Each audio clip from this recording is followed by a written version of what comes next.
In January 2014, at a charity gaming marathon called Awesome Games Done Quick, something strange happened in front of a live audience that consisted of over 1,000 people. A small robotic device, approximately the size of a Nintendo ROB unit, containing a Raspberry Pi computer taped into it and utilizing a control pad, sat in front of a television screen displaying Super Mario World. The robot did not merely play Super Mario World, instead it dismantled it. It finished the game in 2 minutes and 25 seconds and immediately reprogrammed the running game software, and using the same code from Super Mario World, it created playable versions of both Pong and Snake within the original Mario engine. The crowd loved it.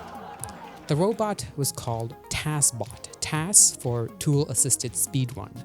It was created by Dwango AC, or in real life, Alan Cecil.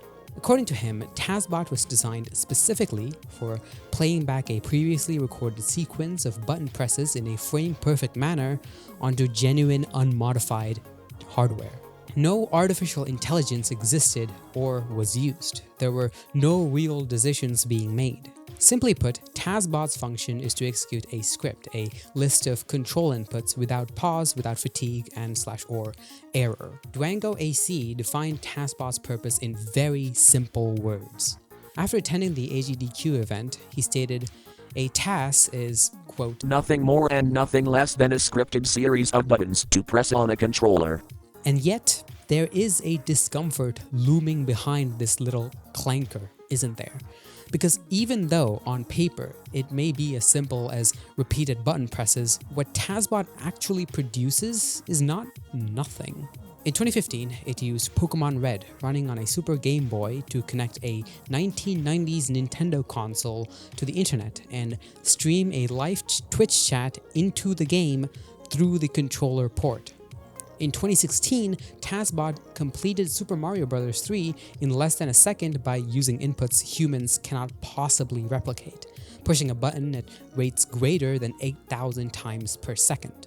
In 2022, TASBot worked with a human speedrunner named SafeState to complete what was once an urban legend, obtaining the Triforce in Ocarina of Time, a thing Nintendo never intended to be possible, using an unmodified cartridge on an unmodified Nintendo 64, for the audience who helped raise over $227,000 for Doctors Without Borders. So, who played that run? To whom does that run belong? Is it the bot? If the bot is merely a playback device, then who is the author of that run?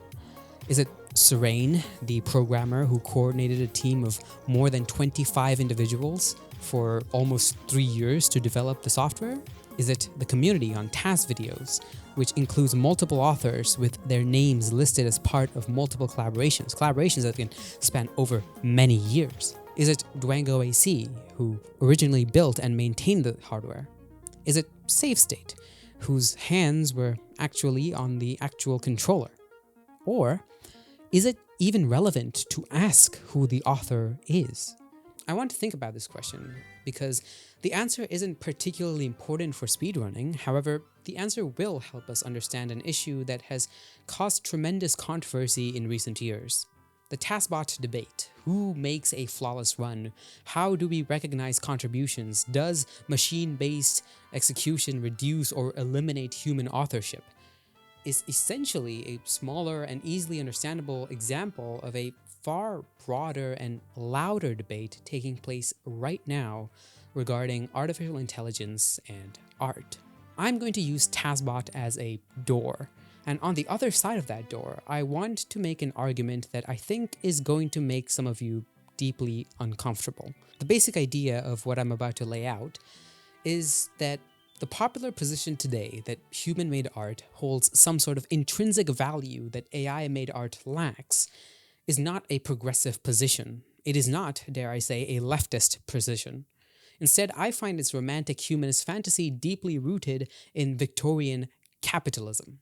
And the left, of all people, should be the most suspicious of it.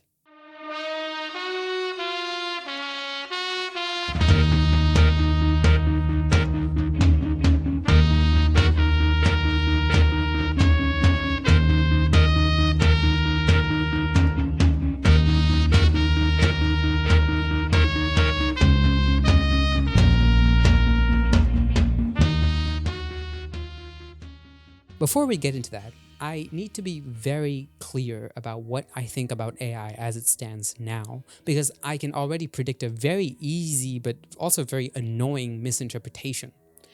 I am not defending the AI industry as it exists today. I am not here to sing praises for OpenAI or Anthropic or Google or the venture capitalist apparatus that surrounds them all. I do not allow this video to be taken as a defense or ammunition for the Silicon Valley. The problems that I have with the anti-AI left are not there because I see value in those companies. And if you finish this entire video thinking that I endorse them, I would consider this video to have been a failure. So, let me defend my anti-AI stances very quick. The physical infrastructure of the current AI systems is causing real harm to real people. Data centers are not abstract threats, but actual ginormous physical installations that need massive amounts of electricity and water. The people and communities that inhabit the same land where they are being built, often rural, low-income, and marginalized communities, have to bear the environmental cost of that infrastructure without getting any sort of benefit from it. Water bodies are being depleted for cooling systems, and electricity grids are being strained, raising costs for people nearby. Whenever another billion-dollar tech company announces a new data center in a region, it's not just an indifferent fact of the economy, but a matter of life and death. It is a transfer of burden onto peoples who did not consent to it and will not have any share in its profits. This has been happening and has been documented for a while now, and it is utterly deplorable. Moreover, the global environmental aspects of AI are also quite concerning. The energy demanded by large-scale AI training contributes heavily to carbon emissions. The logic that the tech economy under capitalism runs in always externalizes these costs onto everyone else while skimming the profits. That is capitalism, its very idea. Similarly, I also take my side with the workers whose labor has been used to train these systems without consent nor compensation. The writers, musicians, programmers, artists, and so on, whose work was used to train AI models, did not agree to it nor were compensated. Now, many of them find themselves competing in the very same economic field that is dominated by these models that their work helped to create. This is exploitation, no other word for it. Labor is extracted, value is captured by capital, and the people who produce the value receive nothing. So, when I say I am anti-AI, insofar as I am anti-capitalist, I mean it. The problem with AI is not the technology itself. The problem is who owns it, who controls it, who profits from it, and who bears the costs. These are questions of political economy, not of technology. Nick Srnicek in Platform Capitalism defines contemporary tech giants as not companies that sell products, but rather as platforms, digital infrastructures that place themselves as mediators between all other economic giants and extract rents from each transaction that passes through the platform. The dominant AI companies today are developing this type of platform, but at an even higher level of abstraction than what Srnicek described in 2016. Rather than simply mediating commerce or social interactions, they are mediating cognition itself. They're placing themselves as a required infrastructure for thought, creativity, writing, and decision-making, and plan to extract rents from each exercise of that cognitive process. This is where the horror lies. It is not that machines can produce art or write. The horror is that the ability to produce art and write is being enclosed. In the same manner that land was being enclosed, the commons being enclosed, and converted from common property into a private good from which a select group of individuals will derive immense amounts of wealth. The appropriate response to such enclosures is not opposition to technology, it is for the technology to be seized and placed into common ownership. AI should be owned collectively. The infrastructure, the data centers, computing power, etc. should be treated as public utilities rather than private property. The training data, inasmuch as it represents the collective creative output of humanity, should continue to be considered collective property. The models should be open source, subject to auditing, and subject to democratic governance. The fruits of labor aided by AI should be distributed widely, not concentrated among fewer than 100 billionaires and their institutional investors. The question regarding ownership of AI is a class question. It is the same class question that has guided each prior major transformation in the modes of production. The enclosing of the commons was not problematic just because land is valuable. The problem was that it removed control over a shared resource from public hands into private ones. A comparable injustice is being perpetrated right now. That is my political stance. All of the other points that I make in this video are predicated on this standpoint. When I advocate for AI art against humanistic ideology, I am not advocating for Microsoft, but at the same time, I'm not going to allow reactionary aesthetic philosophy to masquerade as working class politics. Now, let's discuss the human. As stated earlier, the ideological problems run deeper than class struggle around labor.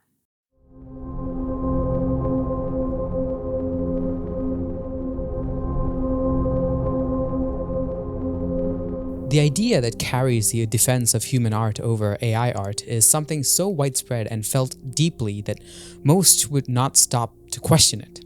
It's essentially the idea that a work of art gets its value, or artness, from the consciousness, intention, and the subjective experience of the human individual who made it. The human artist is a sovereign origin of art, a subject of depth who reaches inward and extracts a sort of beauty and truth that it embeds into a physical object.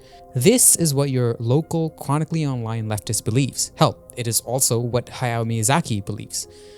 As for myself, I find this idea to be quite troubling, specifically because it stands in contradiction with the last 300 years of Western philosophical tradition, containing philosophers whose works steadily dismantle this idea of the sovereign subject until something far stranger remained in its place. I would like to take you through this dismantling process because unlike the debates on art in the last century, the debate on AI art concerns not the idea of taste, but on what the subject actually is. And what it turns out to be is much more radically different than what the humanist tradition would suggest. Let's start with someone who may be considered one of the cores of the Western philosophical canon, Immanuel Kant. Kant is usually presented as a defender of human reason, the philosopher who placed the subject at the center of everything that can be known. And in a sense, this is correct, but this centering of the human by Kant actually follows a much more radical and devastating decentrament that Kant himself never really followed through with. Kant begins with what he called his Copernican revolution in philosophy. It's what you probably already know about Kant.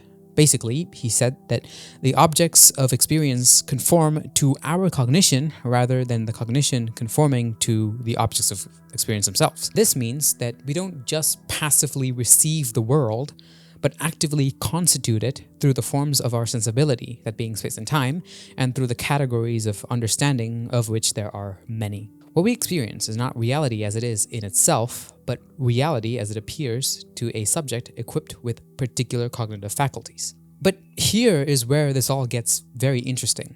What is the subject who experiences? Kant calls it the transcendental unity of apperception, the I think that must be capable of accompanying all my representations. Here, the I is not a person, it is a formal condition. It is a logical requirement that all my representations belong to my consciousness. But this tells us nothing about what that consciousness itself is made of, what it is, its history or desires. The transcendental subject is, in Kant's own terms, empty. It's an empty form, a logical function, not a self with an interiority. The thing in itself, the world as it is, cannot be known. What we do know is a constructed world, a world of appearances produced by ourselves through our cognitive faculties that we are not actively aware of.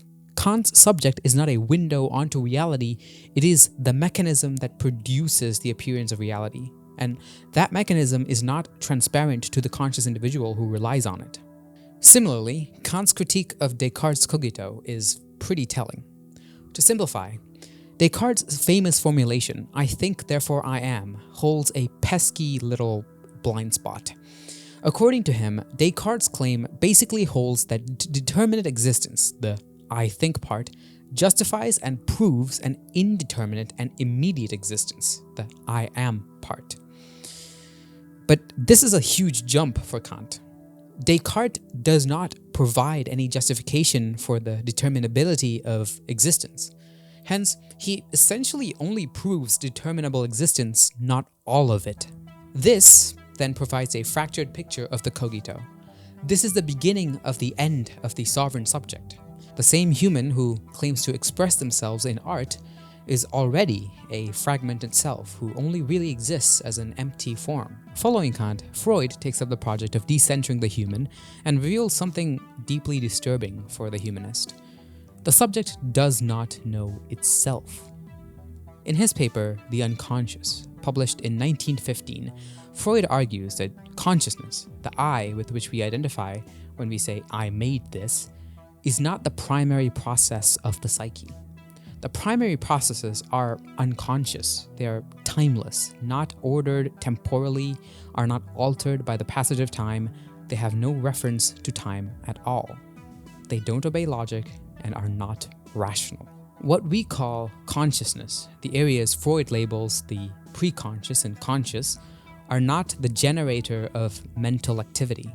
They are merely the illuminated surface to a vastly deep and dark field of psychic life. The unconscious is, quote, "at a very early stage overlaid by the system preconscious, which has captured the means of access to consciousness and primitivity." Why is this relevant? Because if the artist's conscious intention is only the tip of an iceberg of largely unconscious forces dictating thought and behavior that is inaccessible to the artist nor initiated by them, then the claim that value of an art piece lies in the subjective experience of an artist becomes kind of problematic. What subjective experience are we talking about? The one the artist can report? Or is it the one that was already at work in them before they picked up the brush or sat at the keyboard? Or is it the unconscious forces that shaped what they found beautiful or meaningful? Forces that are, by definition, not available to their introspection? The surrealist movement born out of early modernism saw this. If the unconscious is the real engine of human creativity, the most honest kind of art must tap into this unconscious dimension directly. Hence the surrealist wave of free writing, dream imagery, and intuitive logic rather than rational. But the founding of the unconscious implies much more than just that. If the unconscious is doing the real work, then the idea of an artwork having an author is already a fantasy, merely a name given to a process that exceeds any individual's self-awareness. Now, if Kant shows us that the subject does not know reality as such, and Freud demonstrates how the subject does not know itself, Spinoza deals the biggest blow. The subject did not have the freedom to start with. Spinoza's Ethics, published posthumously in 1677, develops one of the most extensive metaphysical systems in the history of philosophy, and one of its primary conclusions is the total annihilation of free will. According to Spinoza, there is only one substance. He refers to it as God, or nature, Deus sive natura, of which every specific entity, each individual, each rock, each concept, each performance, each painting is a modality. As he writes in Ethics Part 1, "Whatever is in God, and nothing can be or be conceived without God." In this context, what appears to be free will is impossible. Each specific entity exists and acts based on causes that precede it, which in turn are determined by previous causes, and so on to the necessity of substance itself.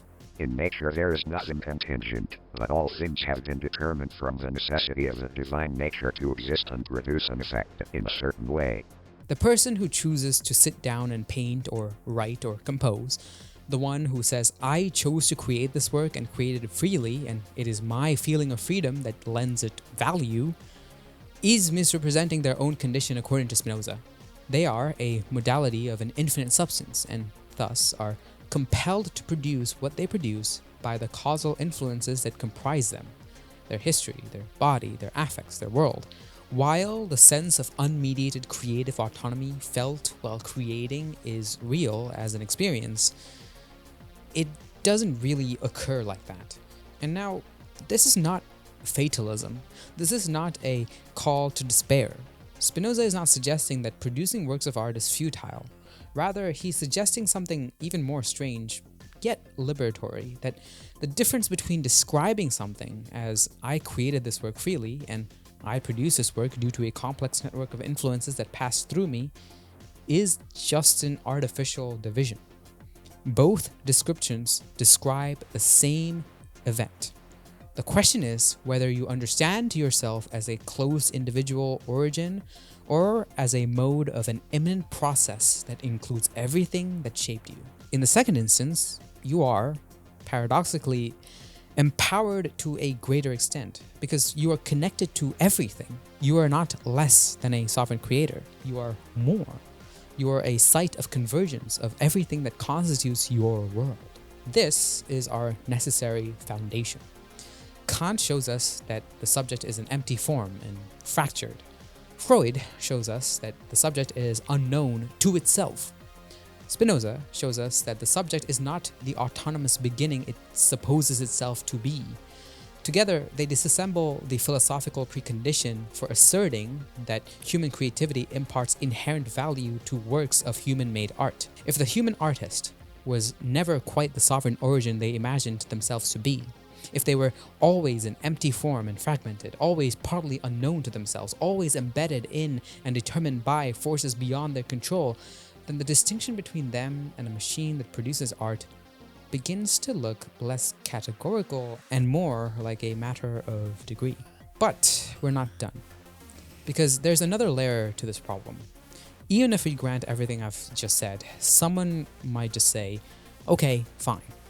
But human art at least involves human labor, human experience, human intention, however mediated that may be. It exists in a political field that has to count for something, right? And here is where we need to talk about the political, historical dimension of art. Specifically, what art has been made to be in the contemporary imagination through historical, political processes.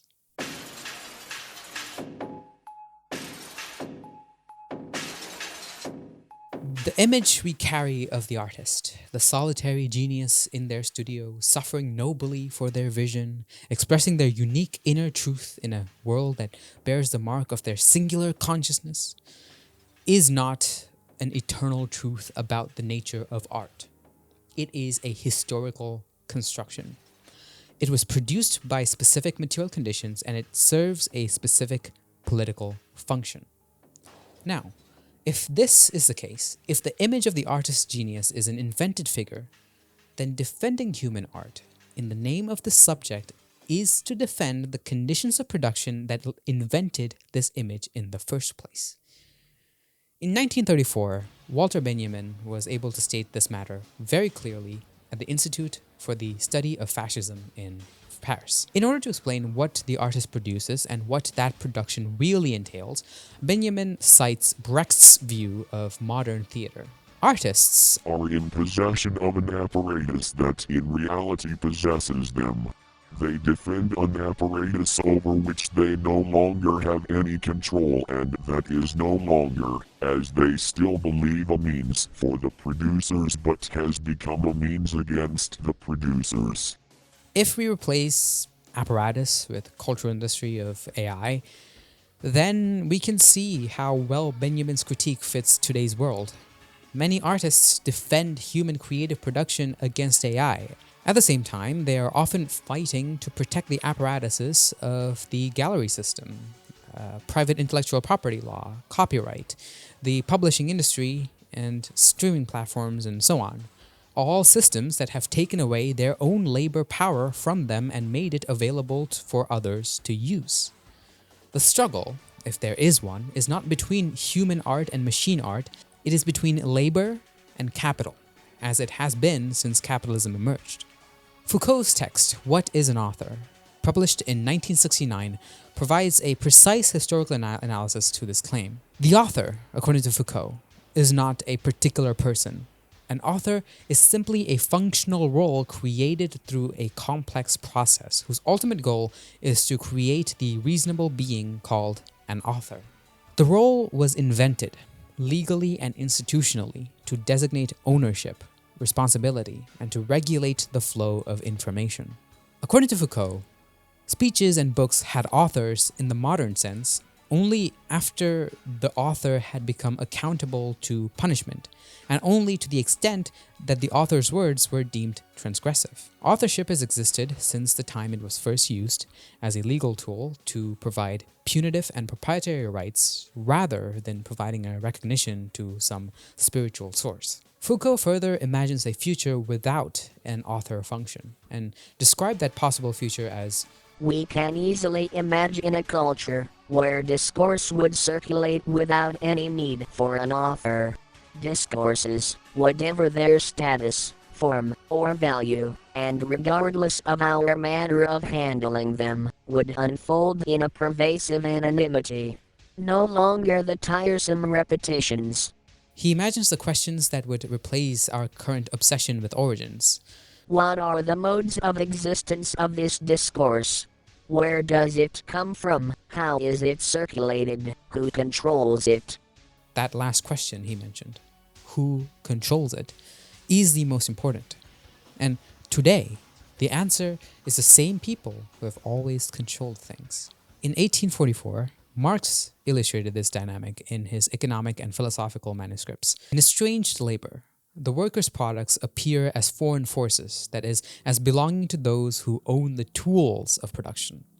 As such, The more the worker by his labor appropriates the external world, sensuous nature, the more he deprives himself of means of life. The worker therefore only feels himself outside his work, and in his work feels outside himself. the romantic ideology of the artist's genius is, among other things, a compensatory myth arising out of this alienation. Artists who cannot own the means of production, who are required to sell their products, their names, their creativity to the marketplace, are comforted by this mythology that what they have is something that the marketplace cannot completely capture, their unique inner selves, their genuine human spirits. The artistic elite are culturally sustained by the same ideological apparatus that is intellectual property law, which serves the function of establishing private property rights over that which was once common. Prior to the Romantic era, artists were not seen as individuals possessing some special genius that enabled them to express their internal experiences uniquely. Rather, artists were craftsmen. There were no named cathedral builders. Medieval manuscripts were popularized by members of guilds. The idea of the artist as a separate class of persons distinct from all other artisans due to their access to higher order creative experience is a product of the Italian Renaissance and matured into full bloom during the Romantic period. It is not natural, it is not universal, it arose from some large-scale transformation in the organization of economic and social structures that gave rise to industrial capitalism. When you say AI art is inferior because it lacks the true human experience behind it, you're either consciously or unconsciously advocating for a 19th century ideology that capitalism produced to deal with the spiritual consequences of alienating creative labor. This is not a progressive position to take. Now, let me deal with a very common argument that people make about using technology to assist creativity or even cognitivity. The argument is that we are diminishing our human faculties by delegating tasks in this way. The student who uses AI as a tool to write an essay is undermining their own abilities as a writer. The artist who uses AI to generate visual materials is undermining their own abilities as a painter, and so on. We are atrophying our human faculties through technical support of these tasks. But it is not as neutral when we look at the framework for which we make this statement. When we say that AI diminishes cognitive capacity, we have a baseline against which we are making this judgment. What is that baseline? It is the individual, unassisted human being performing a task that some authority, a teacher, employer, or an evaluation system, has determined should be performed without any assistance from others. That baseline is the product of centuries of disciplinary power, the machinery of schools, examination systems, timetables, surveillance, and so on, that produce what Foucault calls docile bodies, bodies that can be used efficiently by those who have created them and evaluated them. The subject of disciplinary power, who memorizes without the help of AI, who writes handwritten essays in timed conditions, and who performs their cognition for the approval of an examiner, are not natural human beings. They are types created over time. The enhanced capacities that such individuals have already received through educational training, access to books and libraries and the internet are not seen as enhancements because they have been normalized. So the real question here is not whether or not AI reduces cognitive function relative to some natural baseline. There is no natural baseline. The question really is, whom does it serve to maintain cognitive scarcity? The answer, as usual, is the interests of those who benefit from the same type of system that ranks, certifies, and markets human cognitive labor as a commodity. If you think unassistedly, you are valuable. If you need tools, you are less valuable than those who do not. This is not a law of nature. This is the logic of a labor market. The same argument applies directly to art.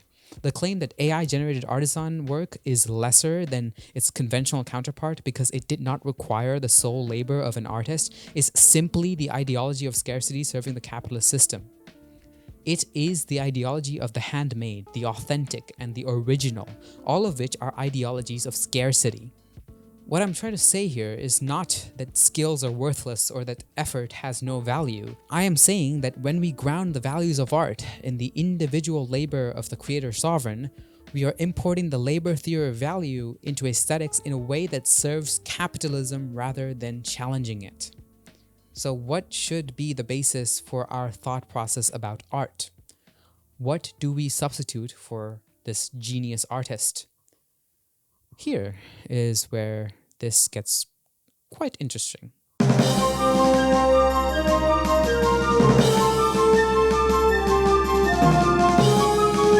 There exists a way to conceptualize art without relying upon a single sovereign creator.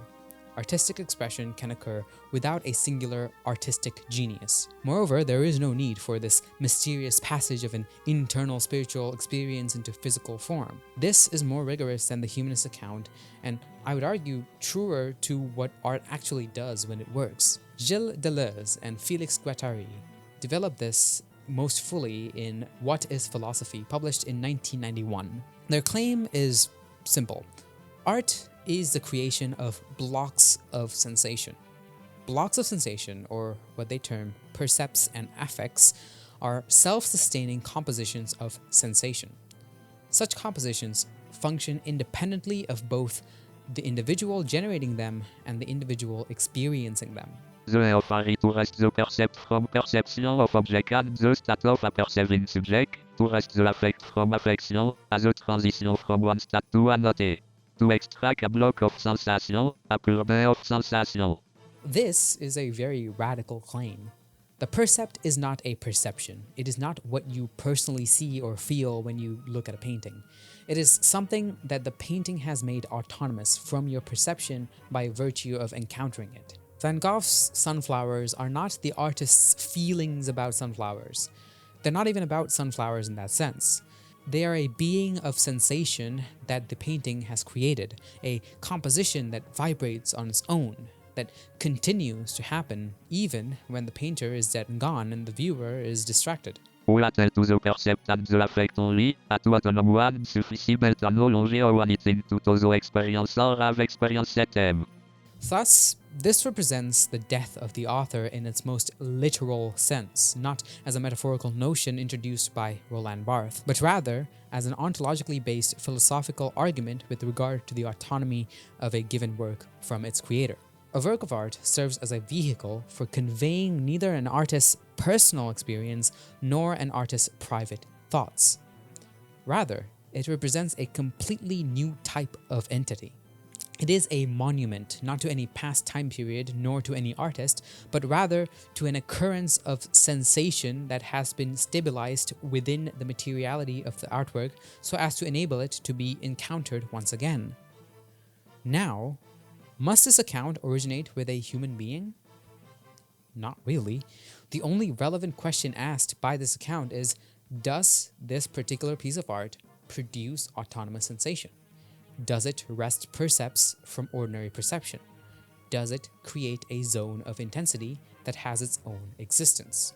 To illustrate this further, let's draw upon a second key concept developed by Deleuze and Guattari in their work A Thousand Plateaus, that is termed the refrain. The refrain is any repeated gesture, sound, or pattern that creates a milieu, a territory, a habitable space, a zone of consistency pulled from the chaos of the world. A bird's territorial song is a refrain.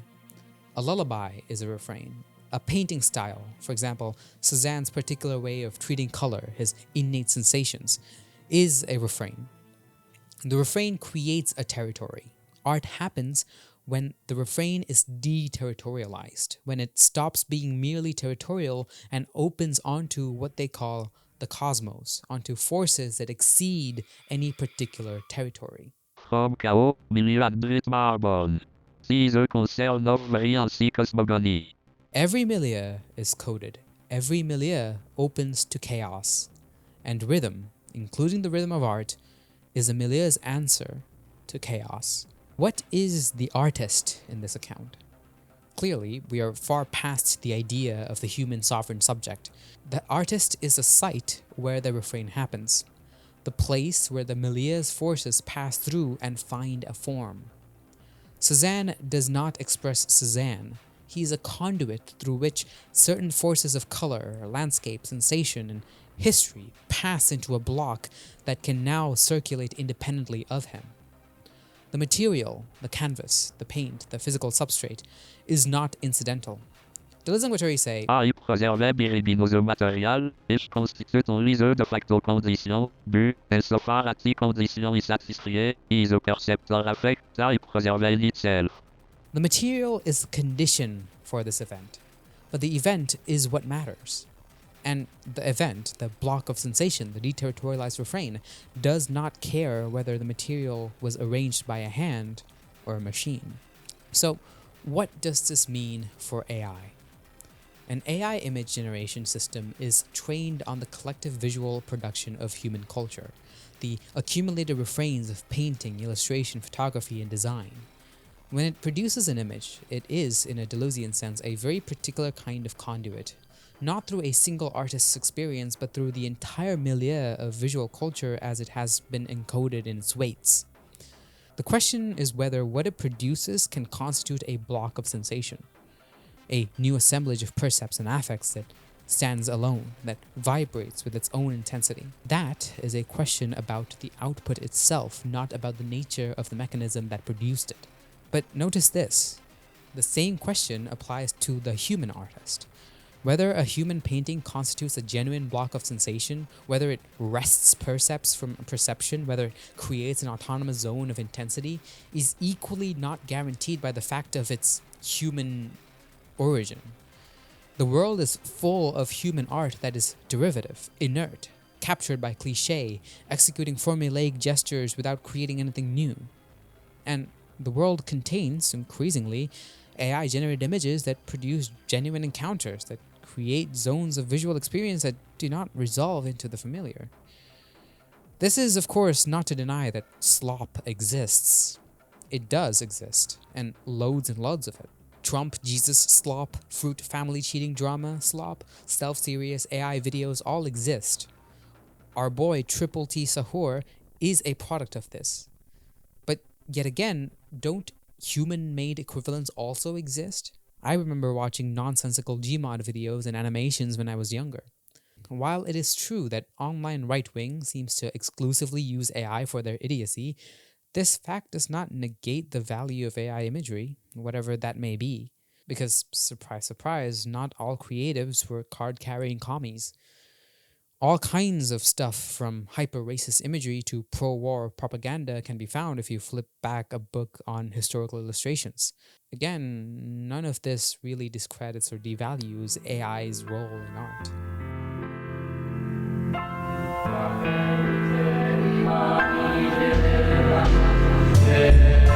Now, I like Deleuze, Foucault, Nietzsche, Spinoza, and so on. It wouldn't be proper of me if I were not to suggest something actually positive. I want to end by not just criticizing the humanist account of art, but offering something in its place, because the critique is only half the work. So, here is the positive thesis. Art does not exist, or at least as an all-encompassing molar category. It does not exist as a fixed class of objects defined by their origin in human intentionality, or their membership in an institutional category, or the gallery, the canon, the curriculum, or their possession of some intrinsic quality called aesthetic value. Art, in the molar sense, art with a capital A, the category that can be defended and refuted and policed, is an abstraction. It is always already ideological. It names a set of social relations masquerading as an ontological reality. What exists instead is the art event, and what is left behind by an art event is the artifact. The Deleuzian concepts I've been using, a milieu, refrain, territory, deterritorialization, all converge on a picture of art as something that happens rather than something that is. The bird's song creates a territory. When that song deterritorializes, when it opens onto forces that exceed the territory, when it begins to vibrate with a cosmic intensity, something like art has happened. The event of the song, in that moment, is an art event. The song is always already an impression of the milieu, the particular acoustics of the forest, the history of the species, the presence of rivals and mates, the afternoon light. The bird is a conduit for the milieu to find a temporary form. Human art works the very same way.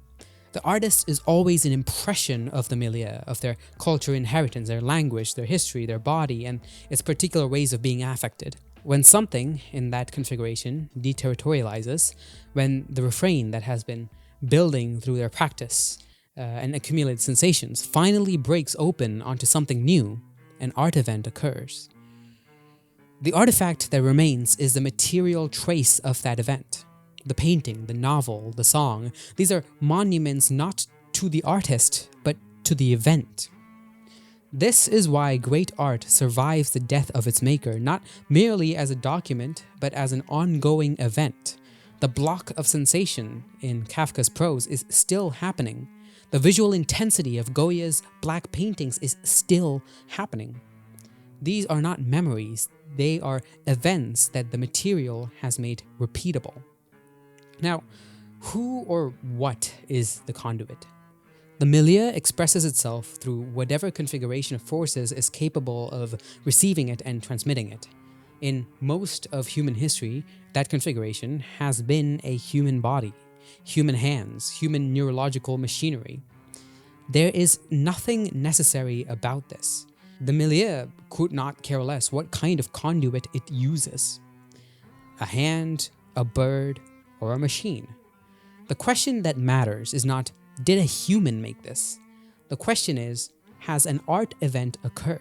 Has a block of sensation been created that is autonomous and sufficient? Has the refrain deterritorialized? Has the work opened on to something that exceeds its own making, that vibrates on its own terms, that creates a zone of experience that could not be predicted from its inputs? These are the questions about the work. They are the only honest questions you can really ask. Of course, there is the artifact remaining, the material trace. The artifact is not the art event. The artifact is the condition for the art event to be repeatable, to be encountered again and again by people who were not there when it was first made. This is why the question, is everything art, which is always thrown at arguments like mine as a gotcha, misses the point. Not everything is an artifact capable of triggering an art event.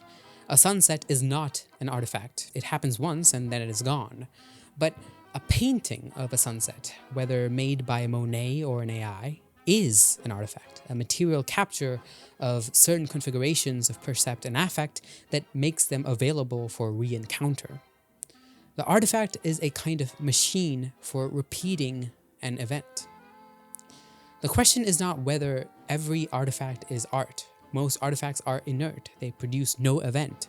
They trigger nothing. They vibrate at zero intensity. The question should be, does this artifact produce an art event when encountered?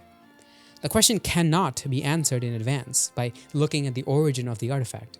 It can only be answered in the encounter itself. I have encountered AI-generated images that produce genuine art events for me. Zones of visual intensity I could not have predicted, compositions that deterritorialized my ordinary perception of color and form. Likewise, I have encountered human-made paintings that produced nothing. The origin cannot really tell you what art is. Only the encounter can. Let me end by talking about what I think is actually going on in the resistance to AI art specifically.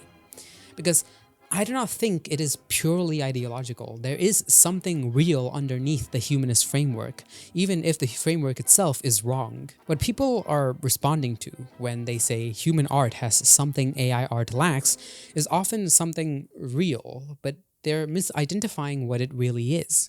They're not pointing to some intrinsic value derived from human origin. They're pointing to specificity.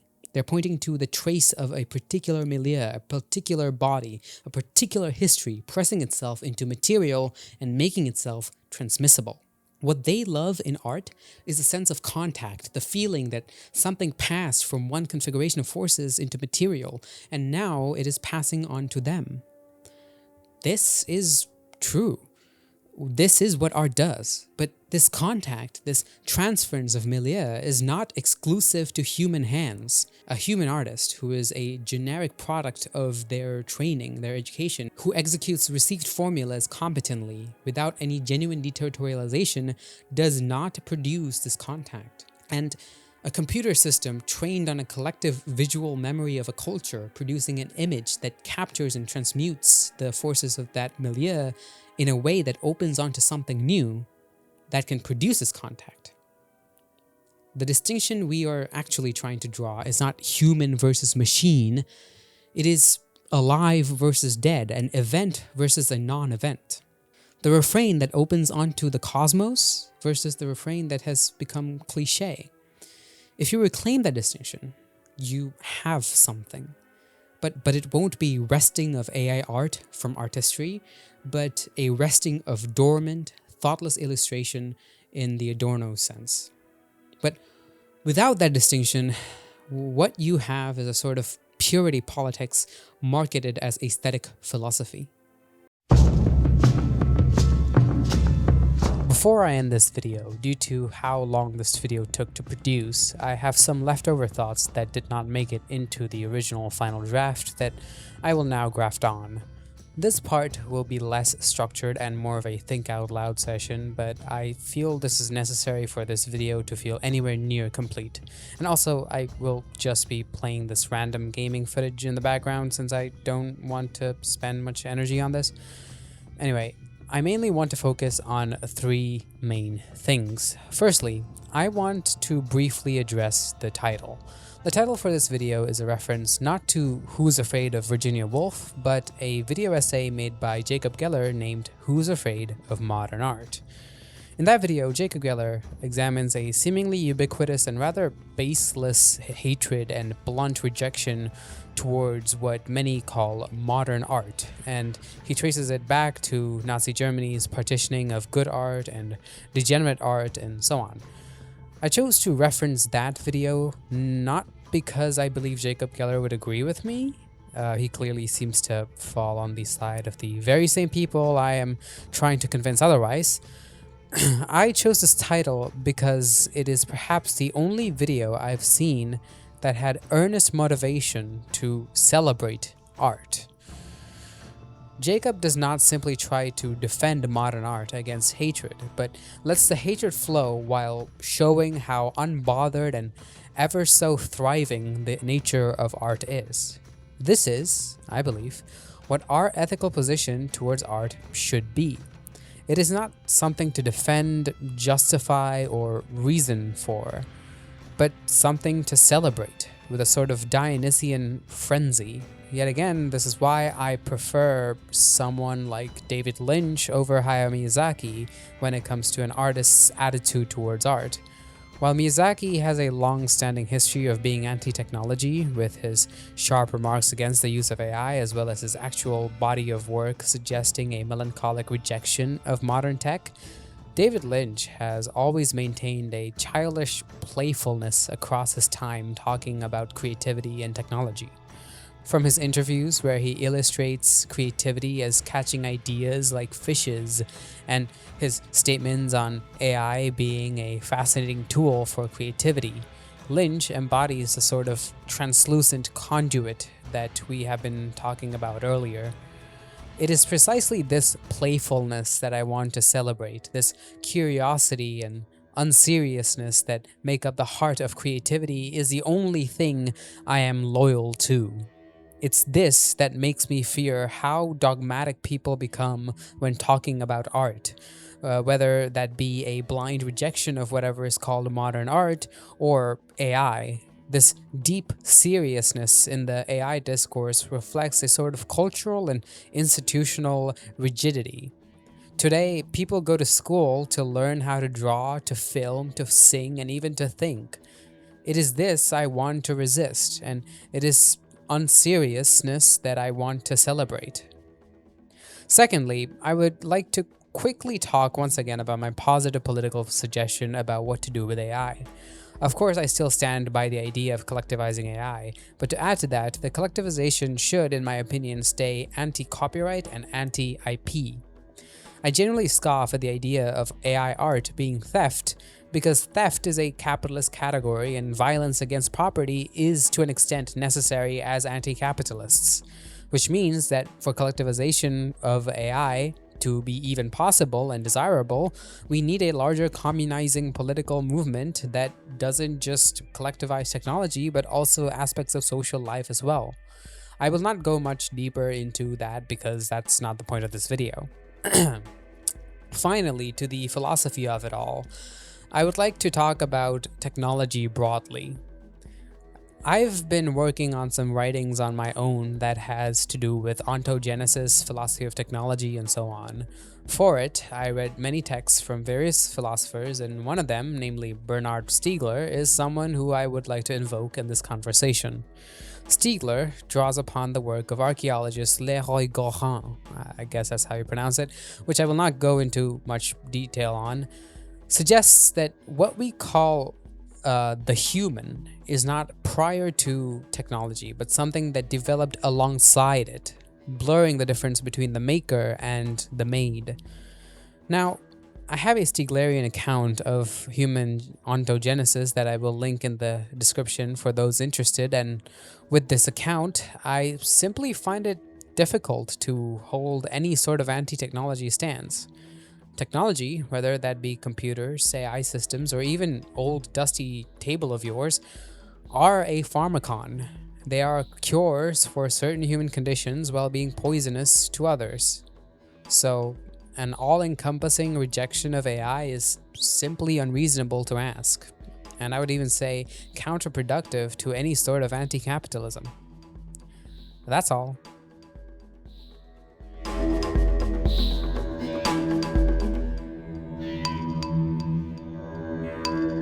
We began with a machine outplaying humans at a game. We asked who authored that. Instead of no one, we got an answer that was collective, communal, kind of weird. A group of researchers, a code run perfectly, one person on the left side and a robot on the other. Something that no single being could make happen. To me, that feels much closer to the truth about how all things get made than the romantic idea of a solitary hero will ever allow us to believe. The artist is always a conduit. The milieu is always the primary force. The work is always the trace of an event, never the manifestation of some self. These ideas were true before AI. They're simply more apparent now since AI puts into view the mechanisms behind creative production, the training data, the weight parameters, and so on, that the romantic ideals of the individual creator sought to conceal. Politically, this leads me to my opening statement. What's wrong with AI isn't the technology itself. What's wrong is that ownership of this tech resides with private interests. When private interests enclose their control over generative capacity of the ability of the milieu to use new channels for their private gain, they accumulate value. It should be resisted, not by defending a humanist ideology that capitalism itself invented, but by demanding that the technology be made common. Make open source versions of the models. Create collectives around these platforms. Return the means of imagination to the people from whose collective imaginations they were extracted. And meanwhile, experience the works. Ask whether it produces an event. Ask whether something has been deterritorialized, whether a new block of sensation has been added to the world, whether the refrain has opened onto something that exceeds its own making. Ask those questions, not whether a human made it or not. Thank you so much for watching this video. This one was long and dense, so if you made it this far, please let me know what you thought of this video in the comments down below. I make videos like this on games, anime, film, and so on, so if you're interested in that, consider subscribing and also join my Patreon to get access to my videos earlier and also other stuff. Thank you to my patrons, Key, Archagent Everlasting, Zigzag Kangaroo, Ali, Conrad Kasperzak, Andrew Fruki, Drowning Curious, and Abs. That's all. Bye bye. Bye bye.